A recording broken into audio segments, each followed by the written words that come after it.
Yes, I'm still pissed about the Colts game. Skol Vikings, let's win this game. Skol Vikings, honor your name. And yes, JDOC back here again, and the Vikings are still, believe it or not, in the playoff race. They have a chance to still make the wild card, but they do not have a chance for the division anymore. Starting out 4-0, 5-0, they broke the whole lead. Now they gave up the whole division battle between the Packers, who we play this week on Christmas Eve, and the Lions, who beat us twice already. So let's talk about that Packers game. In a different fashion, I'll actually start by talking about the Vikings, the Vikings stats up to this week, and I'll talk about how we dropped off into the Colts. So Vikings offense, 25th in the league. Ouch. Averaging 18.9 points a game and getting 301.5 yards a game, which is 31st in the league. Only one team worse than that. I don't feel like any of the research we figured out to pity us. I'd guess the Browns, but that would mean teams like the 49ers, Bears, Jaguars get more points than us. That's just, that's hard to swallow, Vikings fans. And we're getting averaging 230.9 pass yards a game, which is a somewhat respectable 21st, which is still below average. But with Sam Bradford's situation, it's still respectable, I like to think. And what really, really hurts, I know this is obvious if you watch every Vikings game this year, but 70.6 rush yards a game, which is dead last in the league, 32nd. Whew. How does that happen? I mean, so used to Adrian Peterson for so long, keeping us afloat in the running game. Being a top 5 rushing defense was almost guaranteed if you're a Viking fan, but you expect to be number 1, if not number 2. I mean, some teams might have a dual threat running back, but Adrian Peterson, when healthy, almost always led the league in rushing. So seeing those numbers drop down is really, really hard to swallow and hard to see. There's perspective-wise, let's look at the Vikings defense, because we know the Vikings defense is still doing good, right? They did drop off though. Of course, when you get destroyed by the Colts the way you did, you're gonna have a decline. But there's very respectable points. When this game started, the Vikings were first in the league in points, and now week 16, 18.5 points per game is 6th in the league. We dropped 5 spots in one awful performance, but 6 is still very good. When you lose Harrison Smith, Terrence Newman, and Trey Waynes were in limited playing time last week, and you can really see the difference there.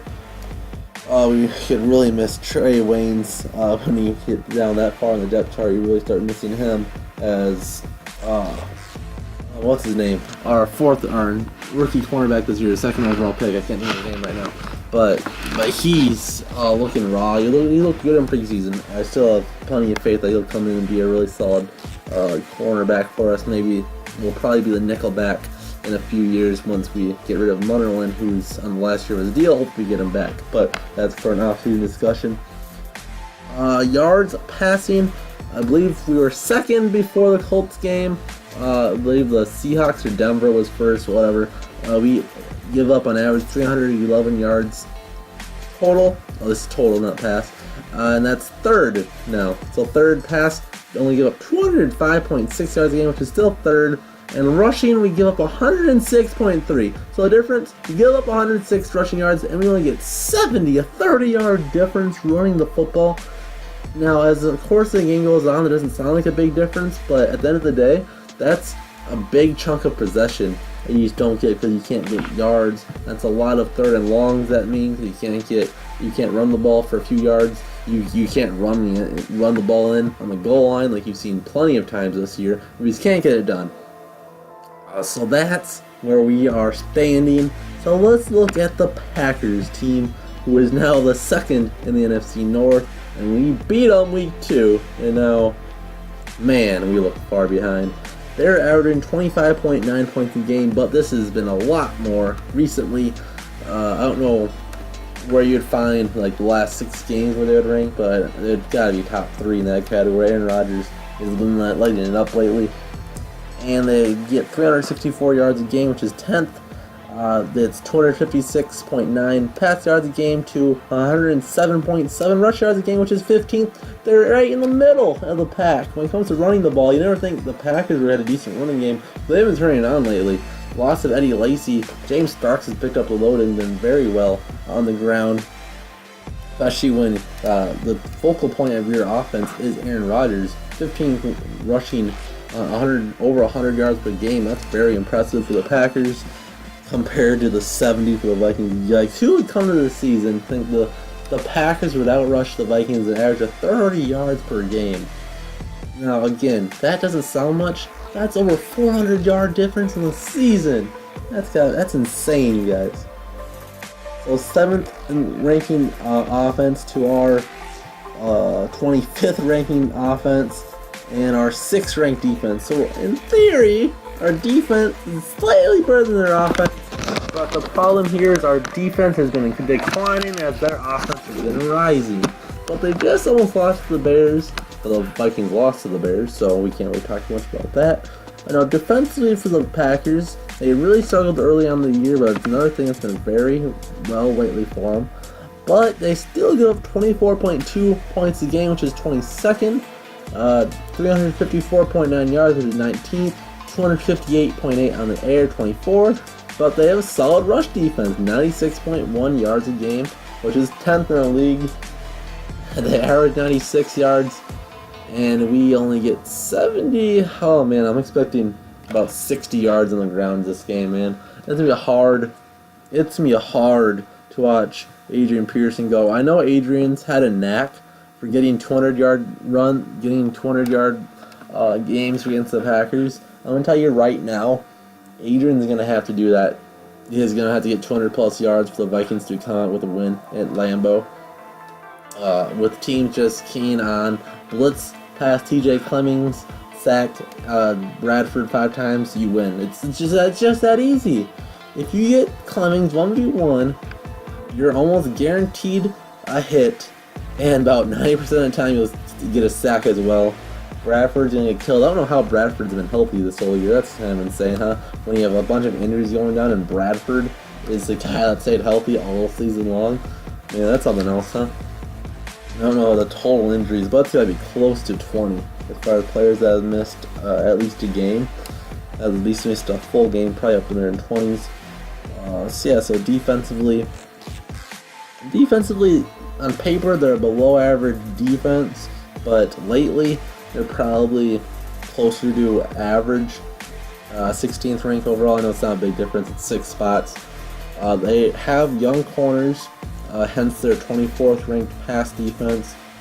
So, in order for us to win this game, I see us having to have a balanced offense. Somehow, if Adrian Peterson's going to be Adrian Peterson, and it's a contract year for him.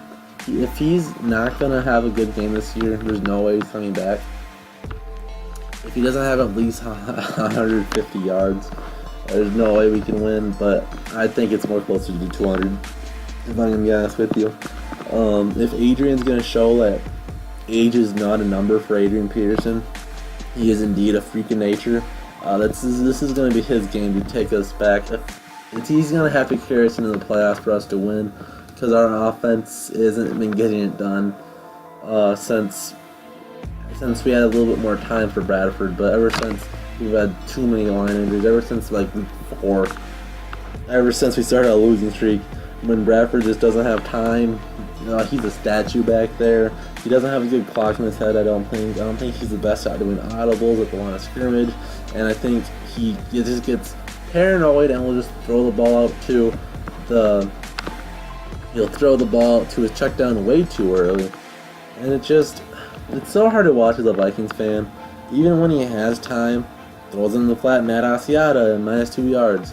It's so predictable when it's 3rd and 10, and it's not even a crossing route to someone that's fast and can make people miss, like Diggs or Patterson most of the time. most of the time it's someone slow like Asiata or Rudolph. Now, of course, funny enough, Asiata I think had her biggest play of the game offensively last game, where he had like a 25-yard catch down the sideline.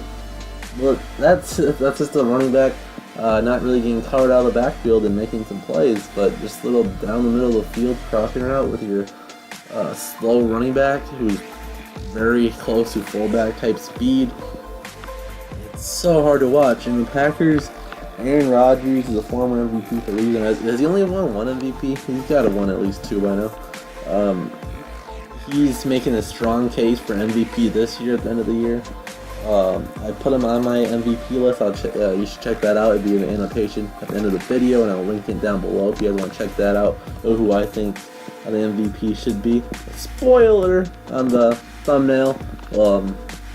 Matt Stafford, who's first in the division, I think deserves a very good look at MVP as well. Watch that video, find out who I said should be number one, but Matt Stafford and Aaron Rodgers are definitely in that video. But yeah, and the only way we win this game, Adrian Peterson goes off.